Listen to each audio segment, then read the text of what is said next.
Hey guys, this is Reed. So I am coming to talk to you about what I've either read in the blogs, heard in the streets, or watched on TV. Today it will be about what I've watched on TV. We are talking about Married at First Sight.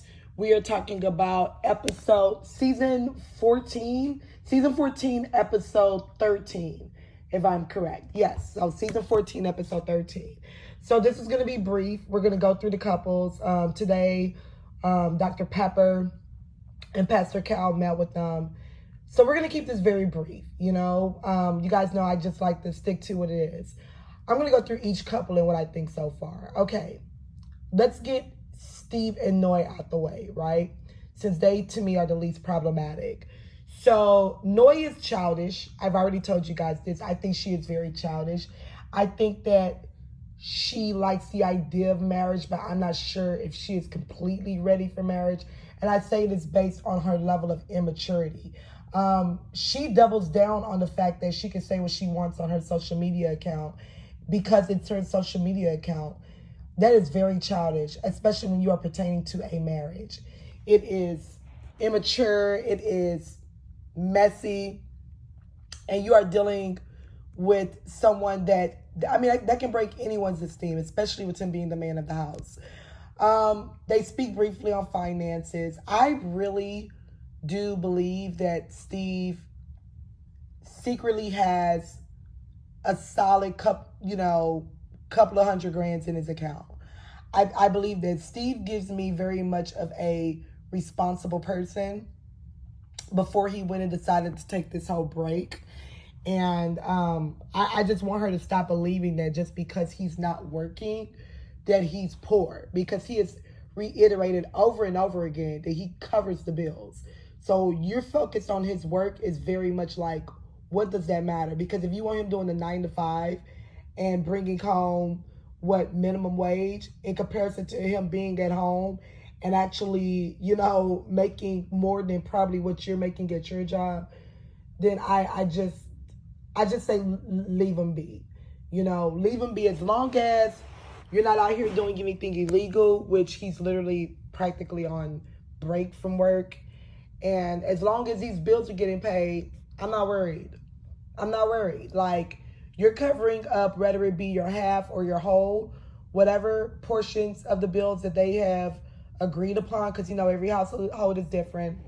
They may be in a household where everyone splits everything 50 down the middle, or maybe a household where he covers everything. Either way, as long as what you are supposed to cover is covered, leave that man alone, okay? Focus on your level of maturity, and why you feel it's okay to constantly go to social media whenever you get upset with your husband, but yet you want to bring children into the world. No one has time to be raising kids and being married to one. Grow up. Outside of that, maybe they can make it because Steve tends to exercise a lot of patience. So maybe they can work through this. But yeah, that's about it for them. Okay, so I think I want to get through to Jasmina and Michael. Jasmina, just take us out of our misery and just tell this man that you just don't want him. Because Jasmina thinks that she's learned not to take the Alyssa route, with Alyssa and Chris. She's learned not to just blatantly show that she's just like not into him. So she does these little gaslight attempts and make it seem like, he's the problem. You do a lot of projection. Oh, he's not opening up to me. Like, I'm the type that I open up until you give me a reason not to. Jasmina, we are on 13 episodes in. You have not opened up. You've been so focused on projecting his close offness. You're projecting your own onto him, right? He has opened up more than what we've seen you speak on. Like, we haven't seen you speak on whether it be your potential abandonment issues. We haven't seen you speak on, navigating through life while being raised by someone that's completely not your parents, while your parents are back in Jamaica living their best life. Or not. Like, we don't know.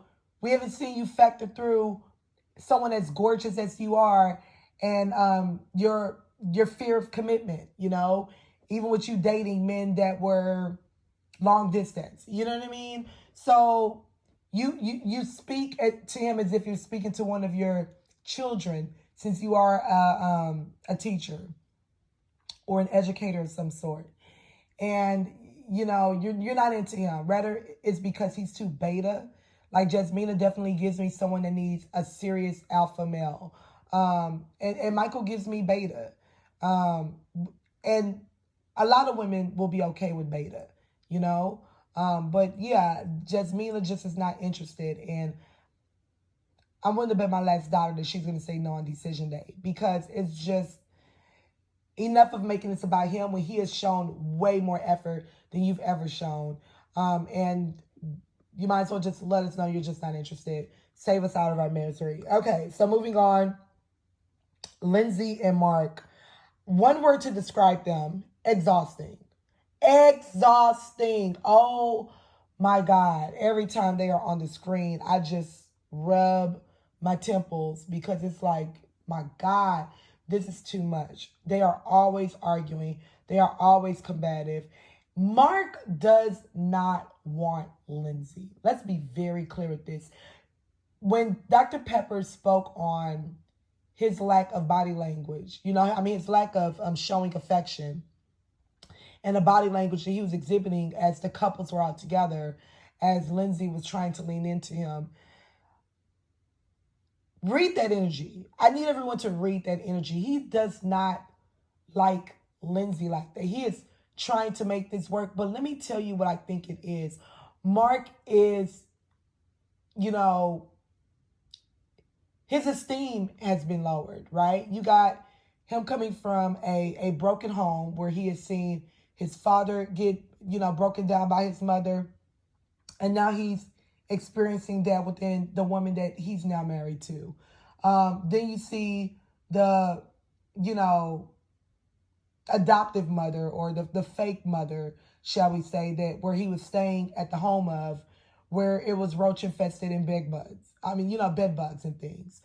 Then we see that, you're on break from your job.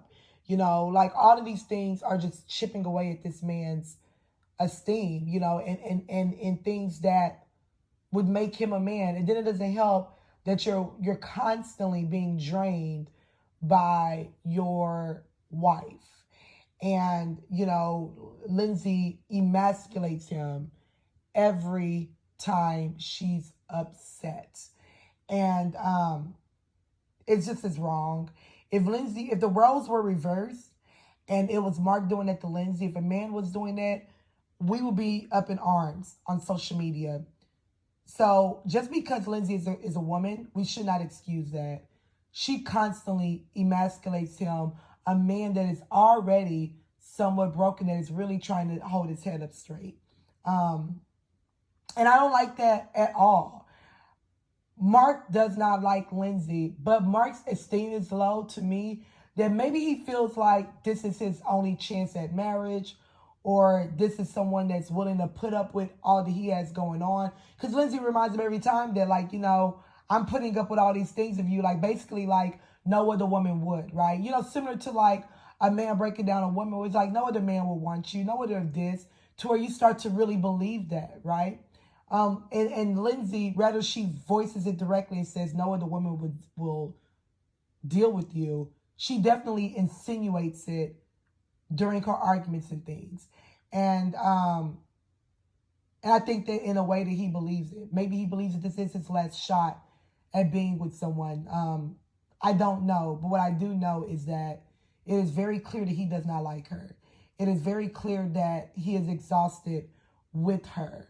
But he is also in this bind, like he is without a home right now. And Lindsay is like, yeah, you can move in with me, just as long as you're willing to put up with this emasculation, you can move in with me. He is without income right now. Oh, well, you can focus on me, Lindsay says. Like this is going to be very temporary. Like very, very temporary. But it's clear that he doesn't like her. And honestly, I don't blame him, because Lindsay has given him many reasons not to like him.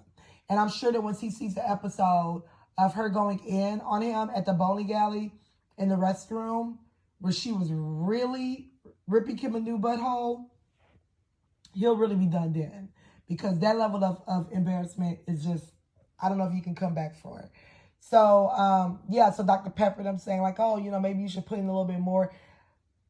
He'll do enough, but Lindsay, once again, will be on this, chase me, make me feel like I'm wanted ordeal because she's dealing with her own trauma. These are two people who are dealing with trauma. Like, I feel like with Mark, they both need therapy, but Mark needs therapy and a break, right? He needs just time to get back on his feet with things, and to get back into the swing of things. And maybe, some therapy to not allow a woman or anyone to walk all over him again. And Lindsay is broken. And Lindsay hides that through her outbursts of some of the most ridiculous things and heightened laughter at the weirdest times. But she's broken. So down to another person that's broken, the meat and the potatoes, Katina. So we're going to talk about Katina and Olajuwon. This is going to be very brief because there's nothing much to speak on. Olajuwon, when you watch this show, and I'm sure he's going to blame it on editing, but Olajuwon, it behooves me that you really don't see how ridiculous you are. But in a way, I don't blame you. I blame Katina. And I blame Katina because Katina doesn't speak up. Katina is too busy, so grateful for this relationship. She's doing everything to keep it afloat. The only reason why that relationship is still going is because of Katina. It's not because of Olajuwon. It's not because Olajuwon is treating her like a queen. It's because Katina is putting up with whatever Olajuwon's treatments are. You have spent your time looking down on that girl and thinking that, like you're above her. You know what I mean? I don't know if he's truly attracted to Katina. I'm with Pastor Cal on that. And when Pastor Cal was like, well, how do you know that he's attracted to you? Oh, well, he pops my butt and kisses me on my neck. Yeah, but I don't know. Like, I think Olajuwon is doing really good with putting off for this show. But I just don't see how long this will last. Like this, if they're together a year from now, I will be shocked. Katina needs to speak up more. I am sick of everyone coming to Katina's defense, but Katina. Jasmina has come to her defense. Pastor Cal has come to her defense. And now Dr. Pepper has come to her defense. Social media has come to her defense. I'm not coming to Katina's defense anymore. Katina, whatever happens, it's like that's on you at this point. You have so much lip to speak up when it came to Lindsay, which was really your way of showing Olajuwon that you were ride or die, to be honest with you. I find it to be corny, but whatever. But you have so much lip for others. You don't have a way of expressing yourself with your husband. And as he's like, oh yeah, like, do you feel that way? Yeah, she laughs because she knows that that's not the case and this and that. And you're getting upset with Dr. Pepper and it's like, oh, you're trying to make me look bad. Olajuwon, you spent 13 episodes making yourself look bad, period. Even in the after show, Keisha had to, the host Keisha had to correct you on your views of women and your views of a wife. And it's ridiculous. Dr. Viviana has spoken to you on these things. Pastor Cal has spoken to you on these things. And now Dr. Pepper just calls it straight out. And you're upset with that. It's delusional. But it's only delusional because Katina won't speak up. When she stood next to you as you guys were speaking to the camera during this episode, you can clearly see the brokenness in her face. So, yeah, I mean, I hope that you get that seriously together. But, yeah, I stand with Dr. Pepper on this, and I applaud Dr. Pepper for saying something. But if I was these experts, I wouldn't say anything else regarding them because I'm exhausted with them as well. Okay, so that is my review for the episode. You guys let me know what you think. Let me know if you guys think that Olajuwon is delusional or was Dr. Pepper bringing it on too strong for him. Let me know if you feel bad for Katina or not, because I surely do not. Let me know if you think if Jasmine is even interested in Michael. Or is she just wasting everyone's time? Let me know if you think if Mark is really just dealing with Lindsay out of need and not out of want. To be honest. And let me know if you think that Nora is childish. Get back to me. Make sure you like, comment, subscribe to the channel. There's going to be so much more to come. Trying to get consistent with things, guys. I feel like it's starting to pick up some. And I'm so grateful for a lot of the love and support that you guys have shown over these last, what has it been, like a couple of months now? So I'm forever grateful to you guys. And there's going to be more to come. And you guys make this all worthwhile. Okay, bye.